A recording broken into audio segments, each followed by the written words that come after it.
So we made good progress last night. Last I checked, we restored power to around 75,000 customers. So that number is slowly coming down. Through the night and in today, we're going to have another 300 additional crews arriving to support the 400 crews that are already at work. So we're going to have 1,500 people out there for the next several days working to restore power.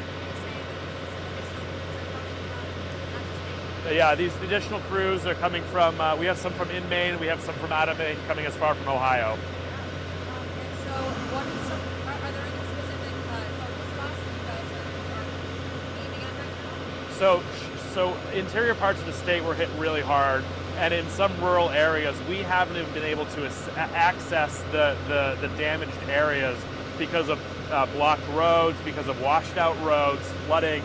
So we are working to assess and restore power where we can.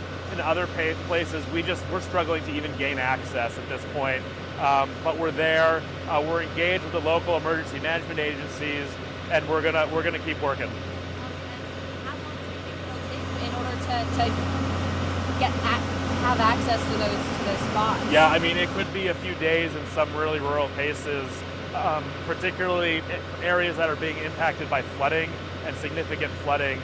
And that's what we're seeing in some of the more northern counties, Somerset, Franklin, Kennebec.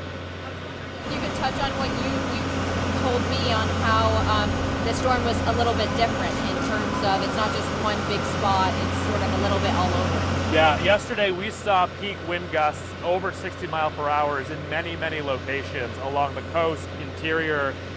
Those strong winds, I think we've all seen the effects that they've had, the really dramatic images that came out yesterday and today of structures destroyed, of trees fallen down. We spent yesterday working with local EMAs. We responded to more than 1,500 calls for emergency requests. That can be anything from a line in a road.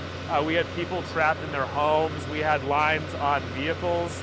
We had to work to get all of those people to safety, which we did, thankfully. We also had a couple near misses of our own. We had some situations where our crews were fortunately not hurt, but could have been hurt by falling trees. So we had to do the right thing yesterday, which was keep our crews safe so that we can be in the best position to respond and restore today. About those emergency calls, was there something about a school bus?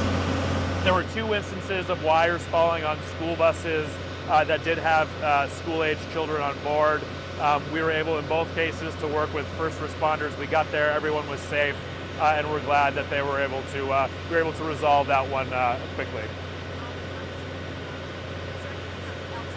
Storm that you'd like to add in. Is this normal? Have you seen something similar to this? So I haven't seen a storm of this magnitude during my time at Central Maine Power. Talking to some of the team that have been here for 30, 40 years, they would put this one as top 5, some even comparing it to the ice storm of 1998. And we were mentioning for folks who might still be without power, how's the best way to contact you guys? So the best way to contact us is either by phone, on the mobile app. Those are really the best ways to stay informed. Unfortunately, the status will stay assessing for some people for a while. That is the damage assessment process. And like I said, we can't even access some areas of the state yet, so we don't know the extent of the damage. We're going to be methodically working through that until every last customer gets turned back on. If in the meantime, some customers are going a day, 2 days, multiple days without power, we want to remind people 211 is always a resource available if you are in need of shelter, if you're in need of food. We've got a long few days ahead of us as we clean up from this really powerful storm. And so how many total crews do you guys have? You said 300 are from away? So we have about 400 crews in state right now. That's supplementing our internal crews. Those 300 or 400 rather that were pre-staged prior to the storm, they came from as far north as Canada and along the East Coast. Supplementing those crews, we have 300 additional line crews that are arriving throughout the day today, bringing total line crews to 700.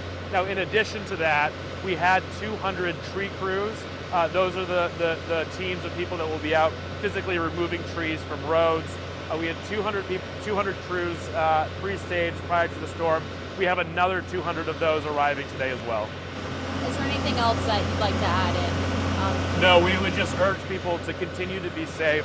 Just because a line is down, or if you think a line is safe, that does not mean you should go anywhere near it. Electricity is very dangerous. Those are high voltages, and we want everyone to be safe, stay away, and if you need assistance, call 211.